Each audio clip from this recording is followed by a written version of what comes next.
¿Qué tal? Muy buenos días, amigos y amigas internautas. En el 2 de marzo, qué bueno que nos acompaña, primer lunes de este mes. Esperamos que inicie semana y además, por supuesto, estos próximos 30 días con todas las energías necesarias para llevar adelante el país. Hoy, por supuesto, que como en cada programa queremos continuar analizando los temas que definen el rumbo que lleva el país y principalmente este día queremos dedicarle de nuevo un poco de espacio al análisis del trabajo que está haciendo la Fiscalía, principalmente en lo que se refiere a la persecución de aquellas personalidades de partidos políticos que estuvieron en negociaciones directas con grupos delincuenciales, con las pandillas y bueno, a partir de eso, quién sabe con quién más. Para analizar esto y además, por supuesto, el tema de la ley, de la nueva ley de amnistía, hemos invitado nada más y nada menos que a nuestra amiga Bessie Ríos, a quien de nuevo la más cordial de las bienvenidas. Gracias, un placer estar aquí con todas y con todos y también con el equipo de producción. Siempre me siento tranquila aquí en Croneo. Bienvenida, esta es su casa. Gracias por aceptar de nuevo. Qué bueno que puede usted también acompañarnos, amigo y amiga internauta. Además, les recuerdo que este primer bloque es una fina cortesía de Megablog. Los mejores bloques de concreto los encuentra aquí en Megablog. Visítelos en el kilómetro 34,5, carretera del Sitio del Niño, Quesaltepeque, en San Juan Opico, La Libertad, donde será un placer atenderle. Y recuerde su sitio web www.megablog.com.sb. Bessie, de nuevo les reitero el agradecimiento, qué bueno que está aquí, porque no dejamos de ver con un poco de preocupación la fuerza, la entereza, la dedicación, que se le pone a una persecución de un caso tan emblemático como puede ser la persecución o como es la persecución de aquellos miembros de partidos políticos prominentes, miembros de partidos políticos que se enfrascaron, que se entrelazaron en negociaciones que, por demás está decirlo, son ilegales, son negativas a los intereses, contrarias a los intereses del país, con estos grupos de pandillas.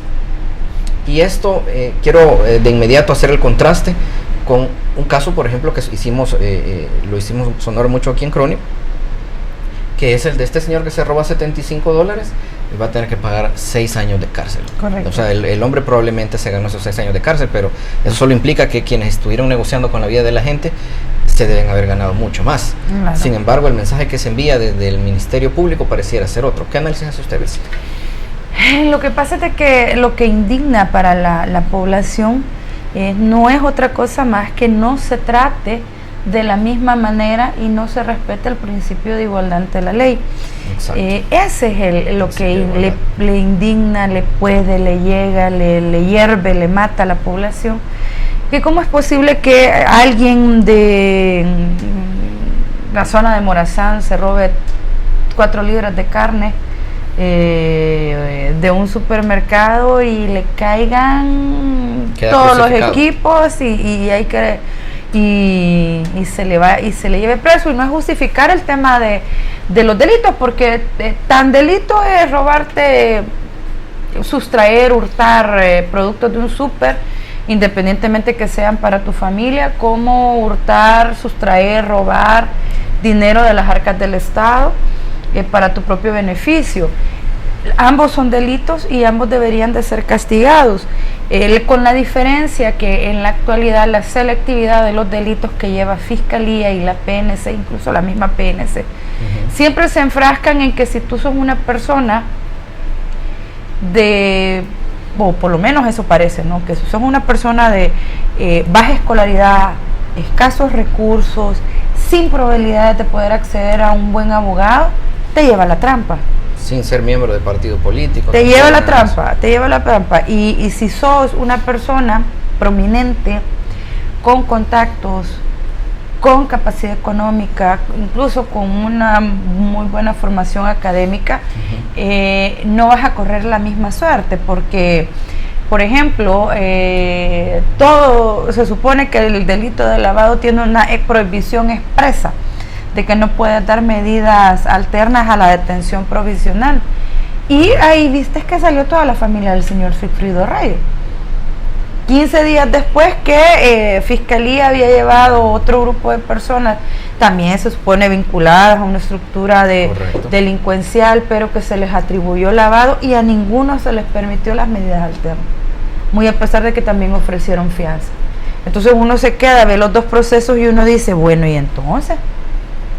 La prohibición expresa es para unos y no para otros. Pero ¿de dónde surge eso, digamos? No es una situación, a ver, yo insisto en señalar, no es una situación que se da, es decir, no es un fenómeno natural, no es empieza a llover, ¿verdad? No es el clima, ¿verdad? Nadie tiene control sobre el clima. El caso es que hay una decisión consciente de un equipo, de una persona detrás de esto. ¿Quién toma ese tipo de decisiones y con qué criterios puede tomar una decisión así? Sí, lo que sucede es de que hay una selectividad, no me cabe duda, o por lo menos si no existe la selectividad de los casos por parte de la cabeza que dirige Fiscalía, porque vamos a decir que no es desde ahí que viene la selectividad de los casos, sino que de las estructuras medias, por lo cual hemos estado pidiendo, de hecho aquí en tu programa lo he dicho en varias ocasiones, ¿ves? Sí. Que es importante la depuración en la Fiscalía de las estructuras, porque cada fiscal que llega genera su propia estructura.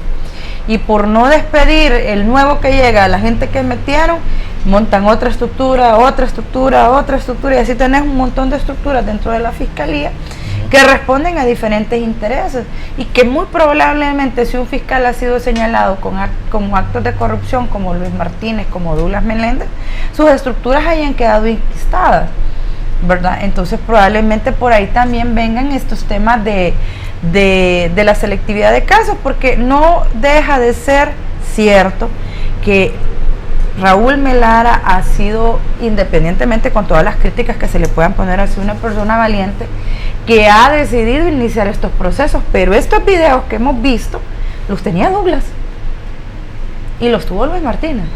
¿Por qué no se inició el proceso en ese momento? Yo quisiera preguntarle también si no cree que existe en algún grado el peligro de que se repita un escenario que ya vimos antes. Aquí hubo un fiscal que abrió un caso e hizo una gran pompa para que cerraran para pedir sobreseimiento. Así es. Puede darse también, puede darse. No hay que descartar ninguna teoría de la conspiración, porque al final, como se dice en política, piensa mal y acertará, ¿verdad? El problema es que no podemos, ¿cómo hacemos? ¿O lo judicializamos o no? Yo creo que es importante exponerlo, porque independientemente, algo sí te voy a decir, independientemente que queden o no culpables de los delitos que se les imputen, lo cierto es que todos vimos los videos. Lo cierto es que los vimos negociando. Lo cierto es que vimos al actual alcalde de San Salvador con fajos de billetes para entregárselos a estos grupos. Lo cierto es que el anterior presidente del COENA, hace no sé cuántos presidentes, porque tantos que renuncian ahí, dijo que él les había entregado el dinero. Vimos a Aristides Valencia negociar con ellos. Vimos a Benito Lara, que era el ministro de Seguridad, sentado con las pandillas. Y no lo vimos de ayer, lo vimos desde el reportaje de este periódico digital del Faro, que se dedicó a sacar esto. Y yo siempre digo, porque hay mucha gente que dice, vamos a demandar al Faro. Demándenlo pues, porque si algo que yo sé de este periódico digital es que ellos no te sacan algo si no lo tienen sustentado. Si no estuvieran sustentados, hace rato Arena y el FMLN hubieran demandado este medio, y no lo han hecho. Y no lo han hecho ¿por qué? Porque saben que tienen las pruebas. Saben que tienen a sus fuentes bien investigadas y bien relacionadas. Entonces, que ahora Raúl lo saque y lo judicialice, no sé, igual puede ser lo que tú estás diciendo, de que lo esté judicializando para dejarlo finalmente libres porque van a quedar en sobreseimiento, o quien quite tal vez tengan algún tipo de sanción, pero lo cierto es que se está haciendo. A no hacer nada, yo creo que también eso hay que valorarlo, porque imagínate cuánto tiempo pudo haber tenido Douglas Meléndez esos videos. ¿Qué sabemos nosotros si esos videos no los utilizó para chantajear a los diputados para pedir su reelección? Yo no puedo decir que no lo hizo, tampoco puedo decir que sí lo hizo, porque no estuve ahí, pero piensa mal, vea. Piensa mal eso. A ver, yo creo que sí es importante que a nivel público se conozcan estos hechos, pues estas evidencias que se tienen, pero el daño político ya está hecho. El daño político ya está hecho, sin embargo esta gente sigue estando vinculada a grupos de poder todavía, pero es decir, el mensaje de cara a la población de impunidad sigue llegando y sigue reforzando, sigue siendo digamos, fuerte la apatía de la gente respecto de la política, y sabemos que la apatía tiende a reforzar precisamente en medida en que la gente se desentiende, no le gusta, llega no cualquier pone atención, se perpetúan los que ya están. Así es, o llega cualquier cosa también, ¿verdad? En la desesperación de querer hacer cambios. Lo que sucede es que nosotros como ciudadanos es en El Salvador, vamos, si lo vemos en psicología, vámonos bien atrás, vamos súper atrás. Durante los estadios 60, 70, que la población salía a las calles por la falta de espacios políticos, por la represión, etcétera, etcétera, etcétera, eran enormes cantidades de gente que salían a la calle. Aquí hubo marchas de hasta 80,000 personas en la calle y que el régimen que teníamos de turno en los 80 pues nos intimidó y lo que hizo fue reprimir esas marchas, matar a la gente, expulsar a la gente, activar escuadrones de la muerte que te llegaban a sacar para que dejaras de andar opinando. Perseguirlos. Correcto. Entonces, ¿qué pasa? Esta generación que sufrió la represión es la generación de padres y abuelos que se preocuparon por decirle a sus nuevos grupos familiares: mira, de nada me sirvió que me dieran reata en la calle, de nada me sirvió que hubiera una guerra civil, de nada me sirvió esto, lo uno y lo otro, usted dedíquese a estudiar. Entonces estas generaciones se han dedicado, los que van a votar, ir a votar cada 5 o 3 años, y de ahí desentenderse de lo que está sucediendo en política. Y eso lo han aprovechado los partidos políticos, porque nosotros no podemos solo ir a votar, tenemos que estar pendientes de lo que están haciendo, a dónde avanzan, a dónde no avanzan, qué señalamientos hay, estar pendientes, porque son delegados nuestros, son personas que nos representan y deben responder a nuestros intereses y no a los intereses políticos partidarios propios, ni tampoco a los intereses de sus financistas. Pero lamentablemente nosotros nos hemos como ciudadanos desentendido de la política, y no estoy diciendo que nosotros tengamos totalmente la culpa, ¿verdad? Porque el niño llorón y la niñera lo pellizca, estamos fregados, pero no podemos seguirnos desentendiendo de lo que está sucediendo. Por ejemplo, darte cuenta que un Guillermo Gallemos tiene 11 familiares contratados en la Asamblea Legislativa. Es para estarle diciendo, primero, que vea cómo quitas el montón cachimbo de gente que tiene ahí trabajando, porque esa no es fábrica de empleo, en primer lugar, y en segundo lugar, considerar si le van a dar su voto en la siguiente elección. Tener personajes, por ejemplo, como don Norman Quijano, vinculado al tema de negociación con pandillas, independientemente que él diga que me llevaron, que me trajeron, que fue otro, tiene que asumir su responsabilidad, y nosotros como ciudadanos asumir la responsabilidad de si vamos a volver a votar por esta persona, sí o no. En el caso de los diputados del FMLN o la gente cercana a la estructura del FMLN que negoció con el tema de pandillas desde el gobierno, pensar si van a seguir o no votando por esta gente y si se les va a volver a poner o no, se les va a volver a dar la confianza, porque aquí se trabaja con el tema de la memoria a corto plazo, que como ya se me olvidó, la gente vuelve a votar por estos personajes. Si los reportajes del periódico digital El Faro, donde sale Ernesto Mason, Benito Lara, Aristides Valencia, el finado Ruano, fueron previo a las elecciones de 2018, y la gente volvió a votar por esta gente. O sea, los electores volvieron a votar por estas personas, y hubo una gran campaña de no ir a votar. Entonces yo no sé si esas campañas de abstención al voto, de verdad, lo invito a que vea un documental, igual a ti te invito, en Netflix, que se llama Nada es Privado, y se van a dar cuenta que esta empresa grande que ya cerró, Cambridge Analytica, parte de sus estrategias era impulsar el no vaya a votar para que ganen los que quieren ellos que ganen. Así que para los que participaron en esta campaña hay que tener cuidado quién impulsa estas cosas. No hay que dejarse llevar tampoco.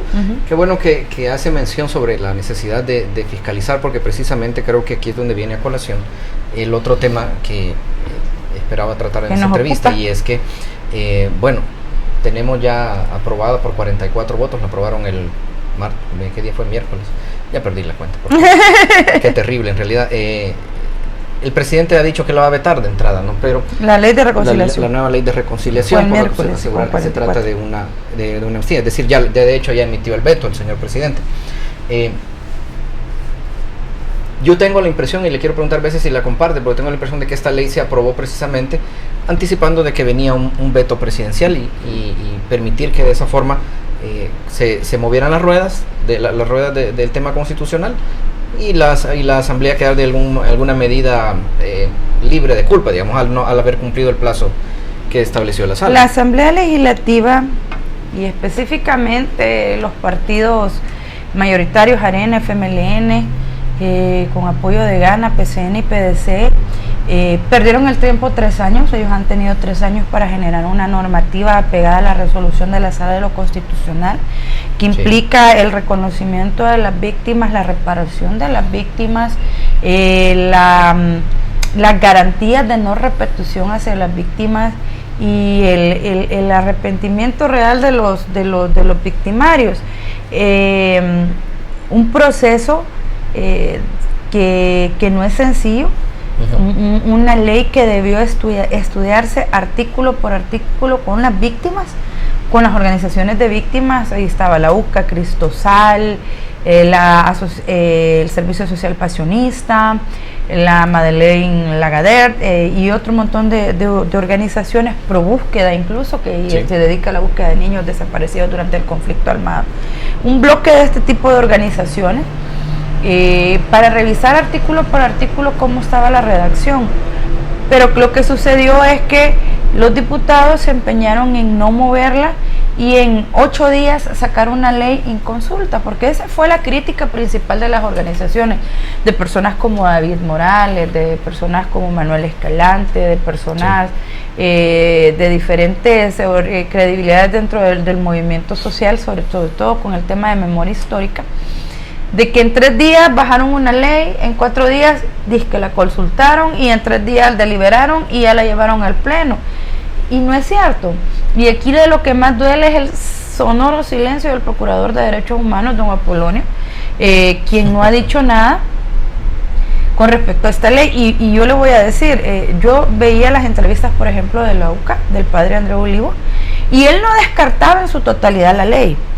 Él habla de 11 artículos muy puntuales que no cumplen con los requerimientos de la sala de lo constitucional. David Morales es una persona un poco más radical, ¿no? David Morales desde Cristosal levanta la voz y dice: esta ley es una amnistía nueva. Entonces habrá que revisarla, porque el tema real aquí o de fondo es que las víctimas llevan años de ser revictimizadas, o sea, no solo fueron víctimas de un delito de lesa humanidad, sino que por años, por ejemplo, las estructuras que generaron estos daños les dicen mentirosos, que no es cierto, que no pasó. Todavía tienes aquí militares que dicen que el Mozote no pasó, que el Zumpul no pasó, todo ese montón de muertes que fueron documentadas por organismos internacionales, por periodistas internacionales, ellos todavía se atreven a decir que eso no pasó. Entonces tú perdés a tu familiar, estuviste en ese momento y todavía el agresor te dice: no es mentira, te lo inventaste, eso no pasó, y si no me acuerdo no pasó, a lo de reggaetón. Y la víctima tiene 30 años, 35 años luchando porque se le reconozca su calidad de víctima. O sea, ahorita estás luchando por la verdad, porque ellos digan sí, es cierto, y después de sí es cierto, ¿qué quiere la víctima? Que me diga ¿por qué? ¿Quién dio la orden? ¿Dónde están mis muertos, mis desaparecidos? Que el Estado y el agresor y el victimario reparen el daño. Que ojo, que vos como mamá hace 35 años andes buscando a tu hijo o a tu pareja o a tus padres, porque ahí hay varias víctimas. Por ejemplo, Amanda, que ella perdió a sus 2 papás cuando era una niña de 3 años. Y ella tiene 30 y la madre de años de andarlos buscando, no sabe dónde están, sus abuelos murieron sin saber dónde estaban sus hijos. Entonces yo creo que ese tipo de cierre se lo deben a la víctima, y hay que también hacer la recompensa y depende de la víctima, porque hay víctimas que con solo que le digan dónde están los restos de su familiar y que pueda hacer el cierre, llevarlos a un lugar donde ella sabe que estén ahí o él sabe que están ahí, se va a sentir bien. Hay otras víctimas que se van a sentir recompensadas con el reconocimiento. Por ejemplo, la UCA dice: yo quiero que vengan y me digan quién dio la orden, por qué, cómo, y la estructura y la onda. Eso quiero yo, no quiero dinero. Entonces me explico. Y sí, probablemente hayan víctimas que quieran un resarcimiento económico, pero la pregunta es: ¿usted cree que no se lo merecen después de 35 años de estar en esta fatiga? Yo también quería consultarle a ver si dado que la Sala de lo Constitucional emitió pues la resolución de 2016, según recuerdo, y existen mecanismos que la Sala tiene para establecer o para llevar el seguimiento y control del cumplimiento de sus sentencias, ¿no? ¿Se pueden activar esos mecanismos y qué nivel de confianza les podemos tener también? Y también el tema del tiempo que puede tardar esto. Mira, lo que sucede es de que la resolución, la Sala Constitucional, bueno, la Sala 2009-2018 nos dejó mal amañados, ¿no? De que era una sala activa y proactiva, una sala muy determinada, muy determinante, con magistrados, con 4 magistrados, sin temor a ejercer el control político sobre el poder. Lo ejercieron de la mejor manera, independientemente que ustedes, que la gente pueda decir, tuvieron errores o desaciertos, pero lo cierto es que ellos hicieron su trabajo, un muy buen trabajo, y entre las cosas que ellos nos amañaron o nos dejaron ahí mal amañados, o bien amañados, es el seguimiento de esa estesia, que esto era algo de lo que yo recuerdo mucho a los diputados y a las diputadas, que casi que se jalaban de los pelos de que ¿qué es eso del seguimiento de sentencia, verdad? Que es nada más ir es verificar, porque de nada sirve que tú emitas una sentencia como tribunal si no la van a cumplir. Entonces, y esa es una potestad que tienen los tribunales. Entonces, el seguimiento de sentencia, de ver si se estaba cumpliendo. Yo te digo, uno que ha quedado mal amañado y extraña la sala de lo constitucional anterior, porque, no sé, me cabe la duda el pálpito de que muy probablemente desde noviembre del año pasado hubieran empezado ellos con comunicados de ¿qué pasó a asamblea? ¿Qué pasó a asamblea? El 28 de febrero se les cumple el tiempo, ¿qué pasó? Y estos magistrados actuales no lo han hecho. Yo no sé, no te puedo decir si hay un contubernio ahí o quién sabe, pues yo no puedo meter las manos al fuego ni por uno ni por otro. Pero lo cierto es que sacaron una ley que no cumplía los requisitos. Usted se puede ir con el pesar y el conocimiento de David Morales, que es muy radical y le llama una ley de amnistía disfrazada, de impunidad, o como el padre Olivo, que se refiere a 11 artículos puntuales. O sea, él ve el vaso medio lleno, ¿vea? David Morales, botemos el vaso, la jarra y la mesa, ¿vea? Y empecemos de regreso. Yo creo que es un ejercicio que debemos hacer como sociedad, porque primero nos va a llevar a hacer lo principal, reconocer la historia de este país. Eso, si me permite interrumpirle en ese punto, yo creo que eso es importante, pero también hay un gran detalle y es el cómo, digamos. Ha habido otros países que han tenido procesos similares luego de largas dictaduras, el caso de Chile, en Argentina también, bueno, igual en España, pero cada uno ha tenido que buscar su método, ¿verdad? A mí me gusta el método de Sudán, que se llevó a los militares pueblo por pueblo frente a la sociedad civil para que los que cometieron los crímenes le dijeran a la población, terminada la guerra. Nosotros vinimos aquí en el fecha tal, hicimos el operativo tal, yo di la orden para masacrar aquí, todito contadito a la población civil. ¿Qué sucede cuando los sentimientos están tiernitos? Si vos querés recién terminada una guerra y que el agresor va y te dice, lo siento, perdón, me equivoqué, como vos querrás decirlo, pero reconoce lo que hizo y se le ve el arrepentimiento. Lo que sucedió en Sudáfrica, la gente se subió a los escenarios porque ellos fueron a los teatros y los abrazó y los perdonó. Pero aquí hemos dejado que se profundice el odio, el resentimiento. La víctima se enoja, y cómo no se va a enojar si está viendo a los actores de la guerra militares diciendo, no hombre, si el Mozote no existió, si ahí eran los guerrilleros los que mataron y ellos perdieron a sus familiares.